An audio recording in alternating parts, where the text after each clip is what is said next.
welcome.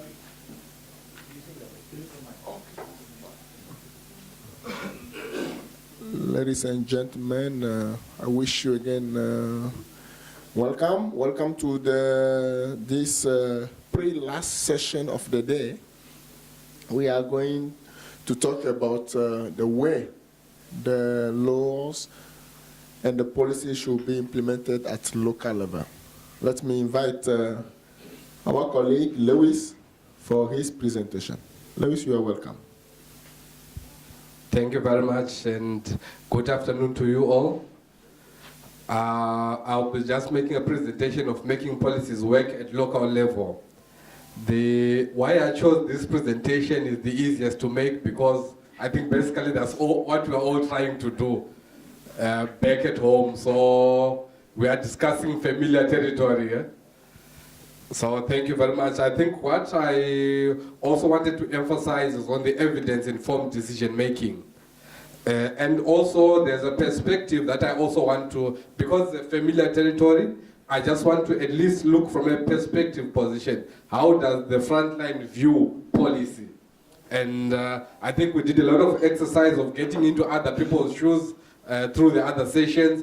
This is something quite interesting that we might also need to look at. So the first thing that I really want to look at is what is policy? We are not really from an academic definition as per se, but from an impact perspective. Because different groups have different meanings for policy. For government, policies is what they should do anyway, because they are legislative in nature. So we have the international community, for example, the Hugo framework, the Sendai framework. What does it mean when it comes to policy? This is the general guidelines and the framework on how we should go about. Then we have the national government, which is more responsible on the decision making, the resourcing, depending on the structure of the various governments. Then we have local governments or local authorities, which are more on the implementation side. Some also come in here as departments. It might be the Department of Civil Protection or the Disaster Preparedness Department. I think from what we also saw from our visit yesterday, this is where most of the implementation happens. Then we have CSOs. What is also our role as CSOs? Focusing more on the information and evidence. Because CSO does not make policy, that we can agree. But there's a role in the making of policy. Then the communities. For the communities, policy at the end of the day is survival. Is the community resilient or is it not? What happens before a disaster? What happens during the disaster? And what happens post the disaster? How do we recover? How does the Sendai framework help us on a flash flood today? So basically from a community perspective, that is what is important. Unfortunately, the decision makers are those who are less impacted. So as we go down, the impact increases, but the decision making is way up. So there's also that mismatch that needs to be corrected, or that needs to be taken into consideration when trying to make policies work. So how to materialize local? What really is local? Is national government local? Is the provincial government local? Is the district government local? Is civil society local? You and your family, are you the extent of local? So it's a context that we need to look at. When we're saying we need to work at local, both for government sometimes, when they have a policy document, they've done a good part. Because they are legislative and they have to make a policy. So they can say we've provided for the local by having a good document. I come from a country where we have a lot of strategies. I think we make 5-year strategies every year. And they're very good. But what has become of them? So they have ticked boxes that we've done policy, but what does it mean at local level? So I say at this level, we are looking at those who are most affected by disasters. In some cases, national governments are affected. For example, depending on the scale and magnitude. In some cases, it's only the local authorities. In some cases, there are specific communities that are so local. Sometimes it becomes context specific on what is the exact policy and the issue that we're discussing. So, why policy? I think you can see the basket of what we are looking at in our face. If you miss miss a news bulletin by 2 hours, the next you get something new in either one of these that has happened in any other part of the world. I think some parts of the world are not lucky enough. They almost get all of them. Actually, I think Bangladesh at one point was like the laboratory of disasters. You can always get a piece of everything happening at one time. So this is where all this is coming from. We have all these that are facing us and which need to be understood and make them work. So what does it look like? Looking at policy from the front line, sometimes it looks like what we call the 5 key theory, where you need to, after unlocking one key, you only realize there are 4 more keys to unlock. I think those who work on climate change work understand now that we're going for COP24 with really nothing tangible, if you are going to say. So it means 24 years of unlocking these keys. So one COP only unlocks a key to the next COP. So this is an example of where we are familiar with. So what happens to the front line when all we are doing are unlocking the keys? When one policy only leads to the next policy. What happens to the local who are most impacted, like we said? So if we are going to make a climate change policy after 50 years of discussion, how many more years do we need of implementation? So we also need to, and sometimes policy looks like a straight road but leading to nowhere. You can see this road is all graveled and it's going somewhere, but you have no idea where it's going. Nice to travel, but not knowing the destination. So sometimes that's how policy looks like when you're looking at it from the frontline level. It's like reading the Yogo framework during a typhoon. Nice document, but how does it help you during that period?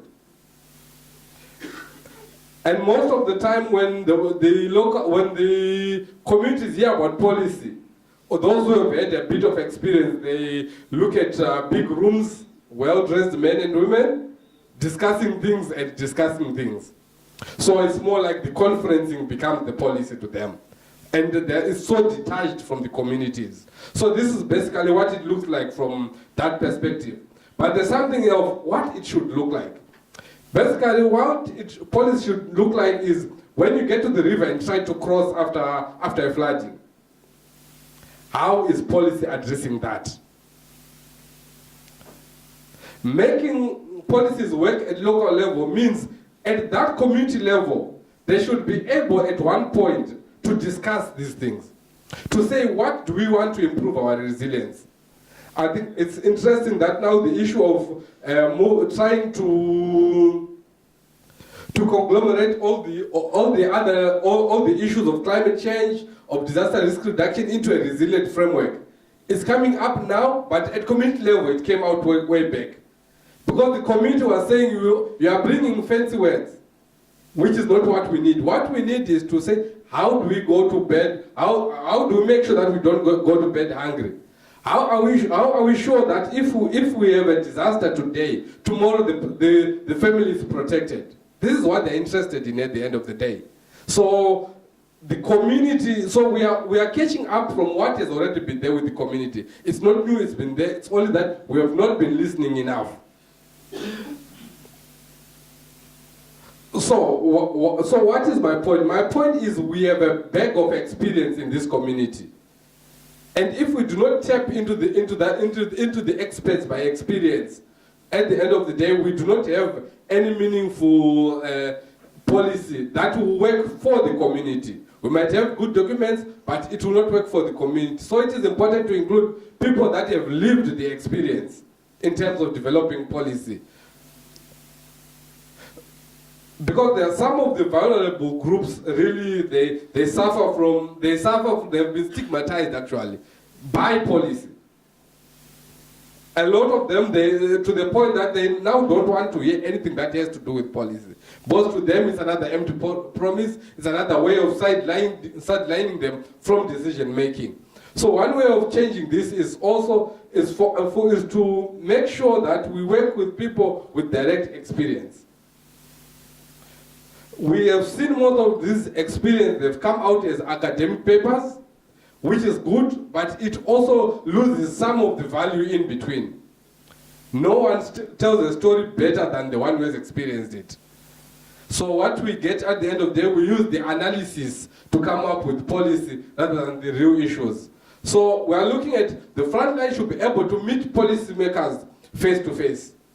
So policymakers should be able to go to the front line, not the other way. Usually when you invite them to these big fancy meetings, at that point their attention is taken away from the important things. They focus on what's happening around rather than the core issues at that point.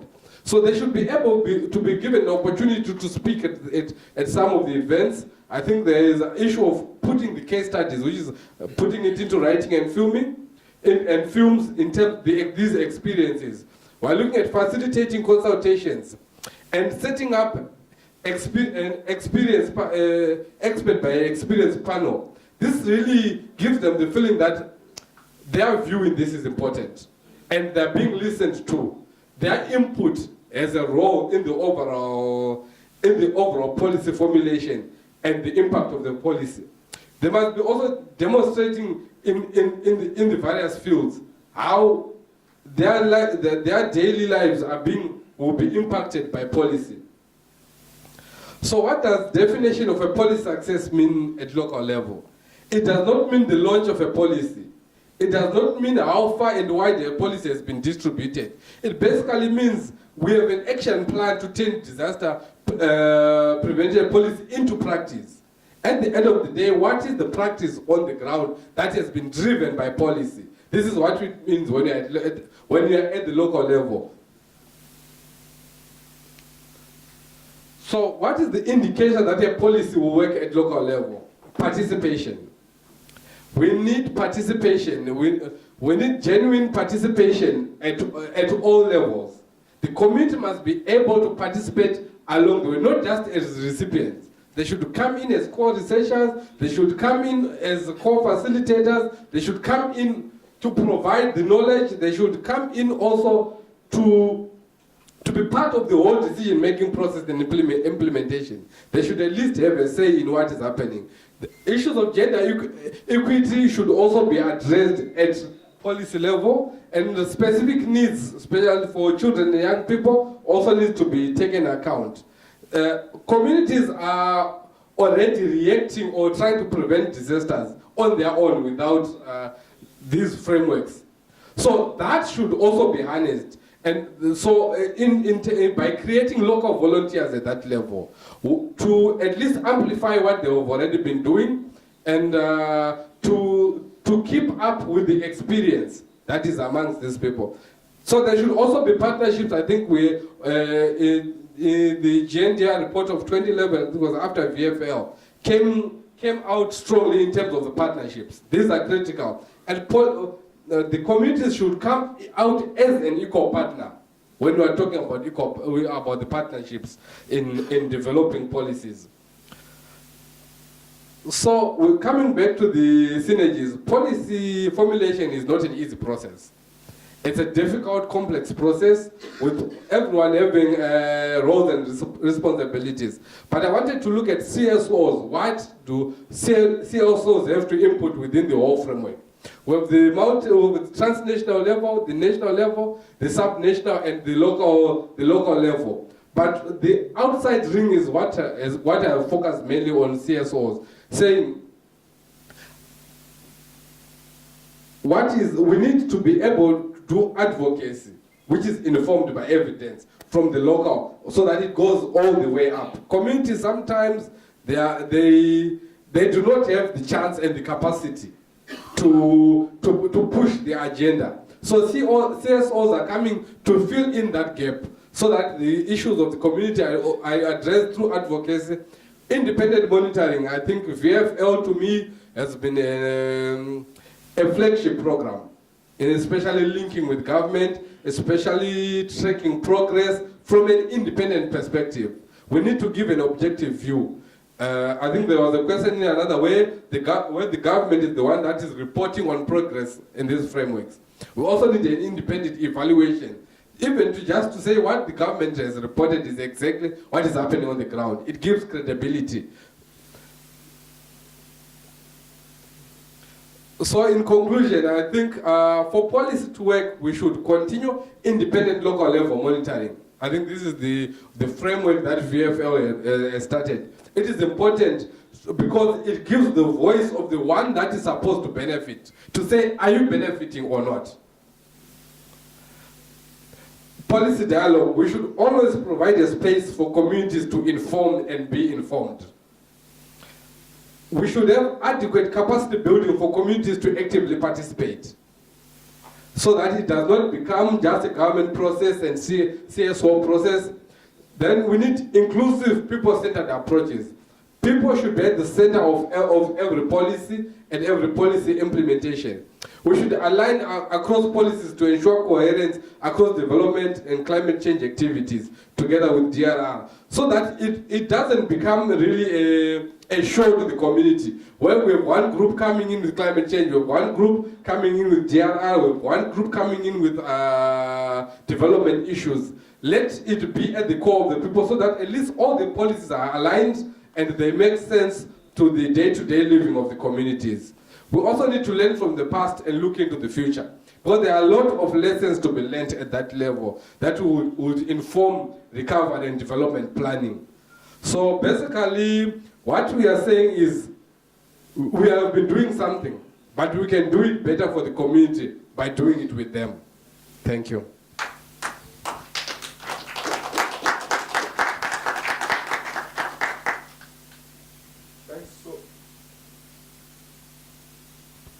Thanks so much, Mr. Lewis. It comes out from his presentation that the laws may not have any sense if they are not implemented at local level, and the law may not have any power if the local level does not inform them. That's how I can summarize very briefly his presentation. Now this is the time for questions. For those who have been able to follow the whole process, some people have followed partially. I know it can happen. It's actually 4 here in Kuala Lumpur. So please, feel free to ask your question, or please come with your comment. Also, yeah.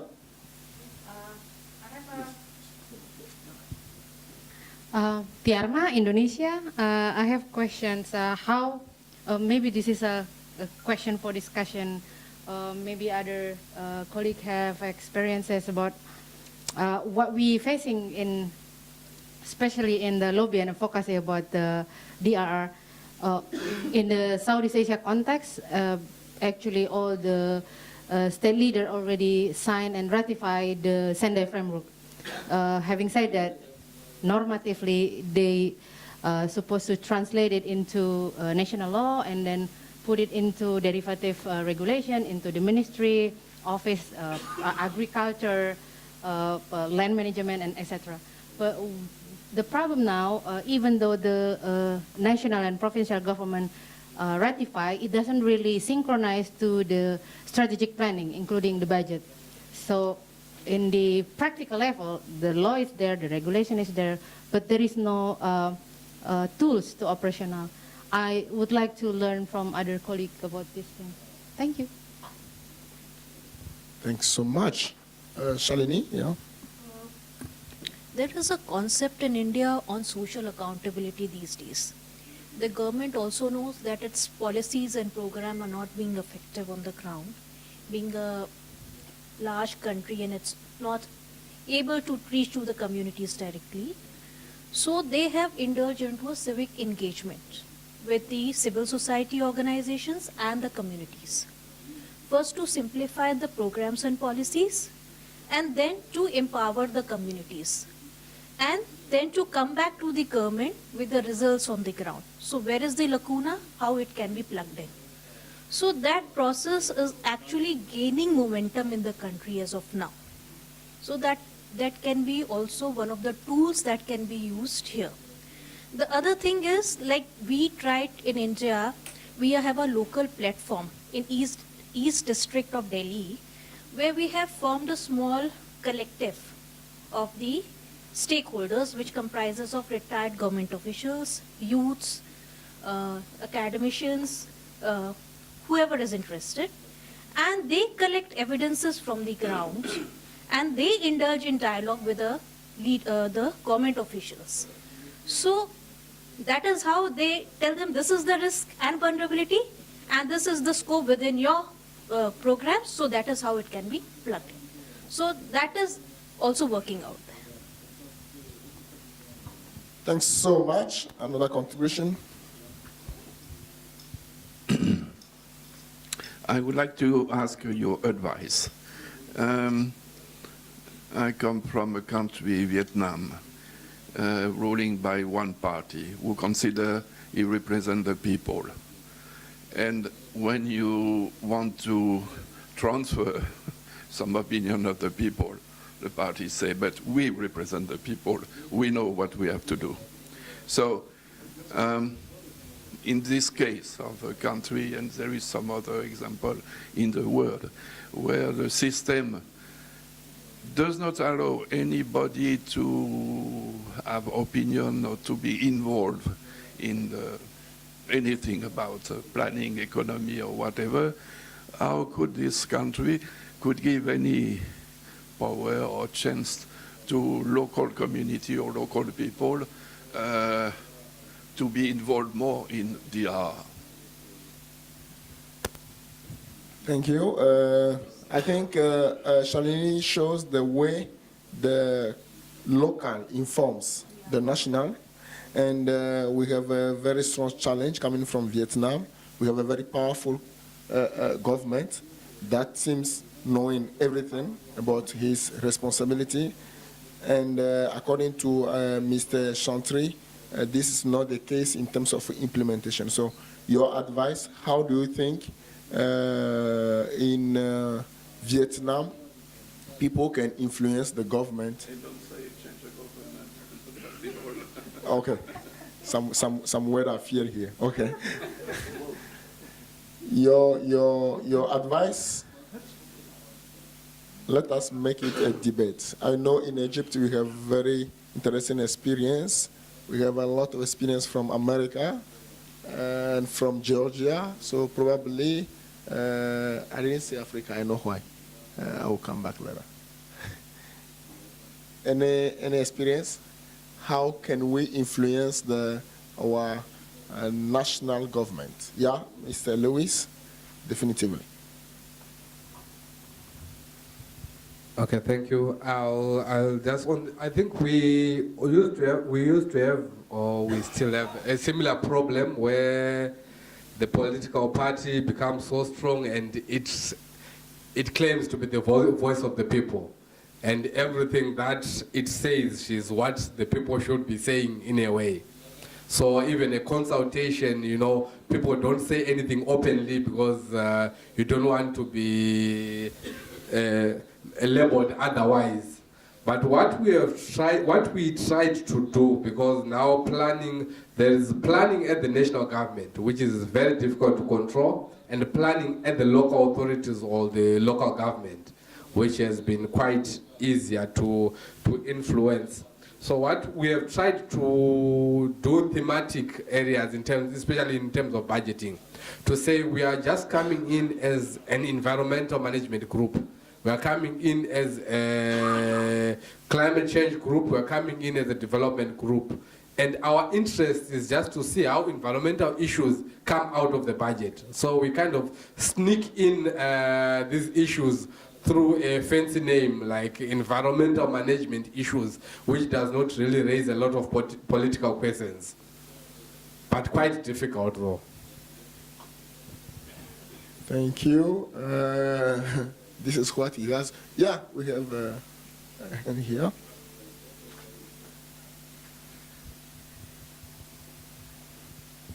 Thank you for the presentation. Does it work? Yeah. So I'm from Georgia, Milano, and I can share our experience. We represent as a CSO organization. At local levels, we establish bottom-up approach and evidence-based approach. We work with the community, with other organizations at local levels, and afterwards we invite media, involve media in the processes, and through media we influence the government or politicians, and we raise the issues at national level afterwards. And another case we are going through is we are establishing working groups like rural women councils or youth groups and so on at local levels, and they are really big power to influence the DRR-related or other environmental-related issues at national levels. A very soft strategy. No, Dr. Ahmad. Thank you. This is Imad Adli from Egypt. In fact, I'm very happy with what you presented because it is really, covering most of the points that we can or people can learn from. In Egypt, we had our experience with the GNDR through the VFL process that we had. But at the same time, we had another project that in which we had, the involvement of the stakeholders and also working on policy reform or policy issues was very clear. This was a climate and youth displacement project that we had in a community that's affected by climate change, and it could the drought is one of the threat or the most important threat to this community. So what we have done to make this policy issue coming on, that we had two different committees. One was a national committee for the project, in which we had all the stakeholders from the government and also from the community and from the civil society and academia. And the other one was at the local level. At the local level, I need 11 minutes, so don't worry.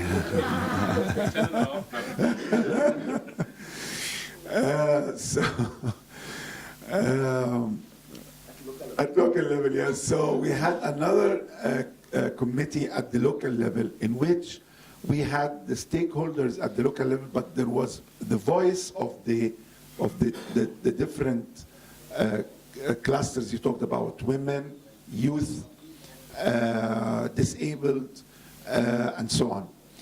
And we were able to make this kind of dialogue at the national level, but of course we are getting the feedback from the local committee. And from the national committee, we have representatives to attend with the local committees when but the very good thing that most of the recommendations that came from the local committees were able to be resolved without bringing new resources. It was only by bringing the stakeholders together you were able to do by the housekeeping, you were able to deal with, we counted it was more than 60% of the challenges that the community is facing. What we were able to deal with them with only the dialogue that we established at the local level, bringing the different stakeholders into this discussion. So even while you are presenting your policy, the target for us in the beginning was only for the policy and to have a study and to get some recommendations. But having the dialogue and bringing the right stakeholders, we were able to deal with many of the recommendations and the challenges, and the remaining of the recommendations, which is about 40%, that's what we were trying to get extra resources from the government or from outside. But at least the community at this level felt the trust of this process, because when we went for the first time, the community, they said, oh, we had many projects, they came here, they took information and reports, and then we didn't hear anything about them. And this was our problem with the VFL at the first time, because the VFL at the first time, the first VFL was only collecting information from the community, and you leave them with expectations. But when you enhance this kind of dialogue and you have this kind of cooperation between the different stakeholders and you build this trust and confidence between the different stakeholders, you are able to solve many of the problems that build on the existing resources in the community or in the country. Thank you very much. Thank you so much. Yeah. A minute, please.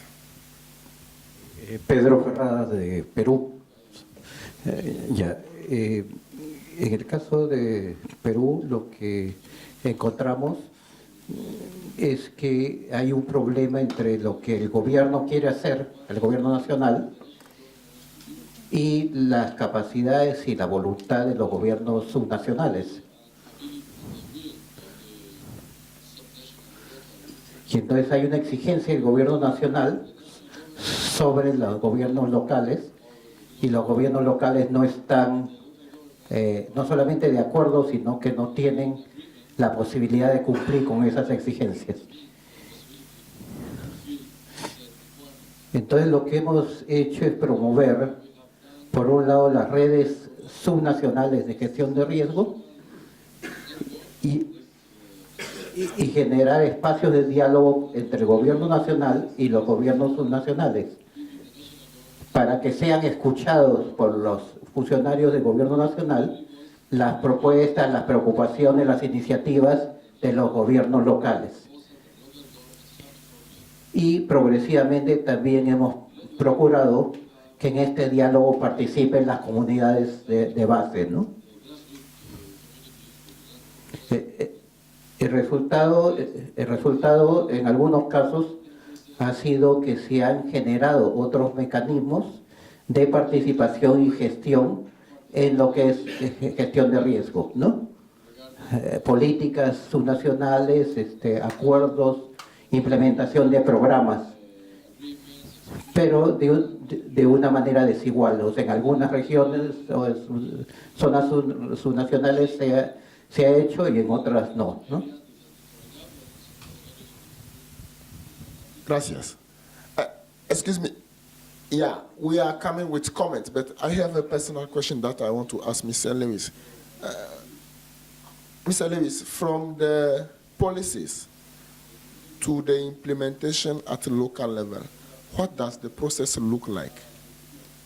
You know, how you turn the policies into local plans. Can you tell us, please? Okay, thank you. I think someone also tried to touch a bit on that to say, initially we have the international frameworks, which come down to the national policies, where government try to derive out of this the relevant aspects to become a national policy, which is usually just a guiding framework for the local or the local government actors. So as we go down the policy, each level creates its own plan that speaks to the broader plan. So for us, what we have in our case, after the national government level, we have a provincial plan. And each district is also supposed to create a district plan. So the whole policy implementation cycle is within the government structure. So for what they've done from the district plan now, there is what is called the ward plan, but the ward is what is called the ward development plan, which now encompasses all the other plans to make one central plan.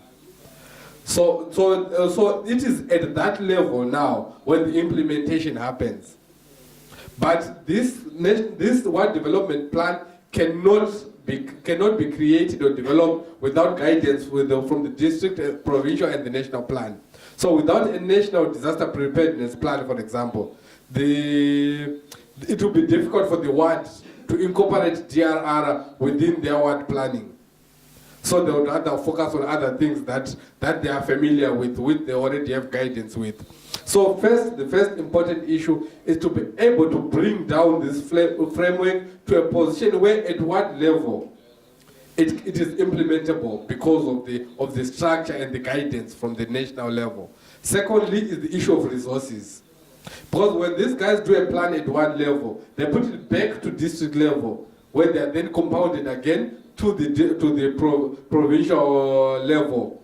that is the implementation plan now. So that is funded at national government. So national government again funds the provincial, which funds the district, and eventually funds the ward. So you can see the cyclic nature of this operation. By the time the strategy goes down and comes up as a plan, and by the time finance goes down again to the ward level, we are in the next planning cycle. That is if the finance gets there. So it's this track that we need to track, so that one, we shorten lead times from when a country ratifies an international framework to the time when we have a ward development plan. Actually, the country should also be able to report on the level at which it has disseminated this plan, at what level it is now operating. Because sometimes they just ratify at international level and it does not go down. But because already they are recognized as a country that is ratified a certain framework, we think that there's something that is happening there, but at what level there's nothing. So it's the dissemination and the resourcing which is quite key for the policy to have an impact. Your conclusion? In conclusion, I say as civil society, this is what we have been doing, trying to make sure that every policy has an impact at the local level. And we are coming in to complement government. That's our role. We don't make policy, we complement government. How? By advocacy. How? By independent monitoring, to keep government accountable in terms of implementation and formulation of policy.